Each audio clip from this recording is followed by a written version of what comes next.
اور پھر اس پر جم گئے تو ان کے اوپر فرشتے اترتے ہیں اور کہتے ہیں کہ غم نہ کرو اور پریشان نہ ہو، جنت کی خوشخبری قبول کر لو جس کا تم سے وعدہ کیا جا رہا ہے۔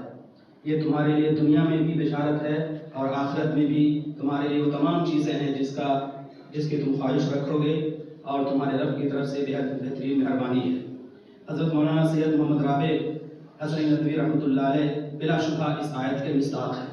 ان کا ایمان بہت مضبوط تھا، وہ ایمان تھا جو پہاڑوں سے زیادہ مضبوط اور طاقتور تھا، اور پھر استقامت کی دولت بھی اللہ تعالیٰ نے ان کو عجیب و غریب انداز میں عطا فرمائی تھی کہ حالات کچھ بھی ہوں لیکن وہ جمے رہے اور ذرا بھی ان کے پائے ثبات میں تزلزل نہیں آیا۔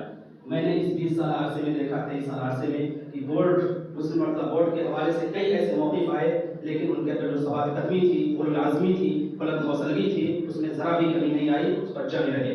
تو ایک ایمان اور دوسرے استقامت، یہی وہ دو چیزیں ہیں جو انسان کو کامیابی کی طرف لے جاتی ہیں۔ ایک صحابی نے اللہ کے رسول صلی اللہ علیہ وسلم سے درخواست کی کہ اللہ کے رسول نے نصیحت کی تھی اور مختصر نصیحت فرمائیے جس پر ہم عمل کر کے کامیاب ہو جائیں۔ تو آپ صلی اللہ علیہ وسلم نے فرمایا، کہو میں اللہ پر ایمان لاتا ہوں اور پھر اس پر جم جاؤ۔ حضرت کی مجلسوں میں بیٹھتا تھا تو ایک واقعہ سنا کر اپنی بات ختم کرتا ہوں۔ قرآن کریم کی ایک سورت ہے سورہ ملک، اور وہ 29ویں پارے کی پہلی سورت ہے۔ اس سورت کے بارے میں آیا کہ جو سورت کو پڑھے گا تو عذاب قبر سے اسے نجات مل جائے گی۔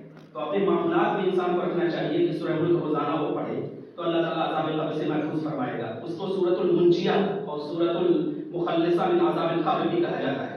اس کے آخر میں ایک آیت ہے، قل ارأیتم ان اصبح ماؤکم غورا فمن یأتیکم بماء معین۔ ترجمہ ہے کہ تم بتاؤ کہ اگر اللہ تعالیٰ زمین کا پانی خشک کر دیں تو کہاں سے پانی لاؤ گے؟ یہ زمین جس میں اللہ تعالیٰ نے پانیوں کو اسٹور کر رکھا ہے، اس کا پانی اگر اللہ تعالیٰ خشک کرے کہاں سے پانی لاؤ گے؟ تو حضرت کی مجلس میں بیٹھا تھا، انہوں نے سنایا جلالین کے حوالے سے۔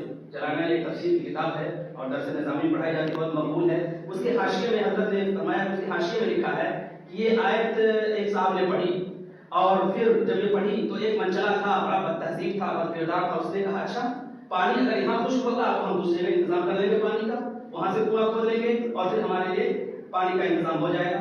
اللہ کی غیرت جوش میں آئی، اللہ کا غضب بھڑکا اور اس کی آنکھ کا پانی خشک ہو گیا، آنکھ کی نمی چلی گئی، آنکھ کی تراوٹ چلی گئی۔ تو اللہ تعالیٰ کے فیصلے کو جو چیلنج کرتا ہے تو اللہ تعالیٰ کی طرف سخت سزائیں آتی ہے۔ یہ حضرت کی مجلس میں بتایا تھا، یہ امانت جو میں نے آپ کے حوالے کی، اللہ رب العزت ان کے درجات بلند فرمائے اور ہمیں اس سارے ثواب کرنے کی توفیق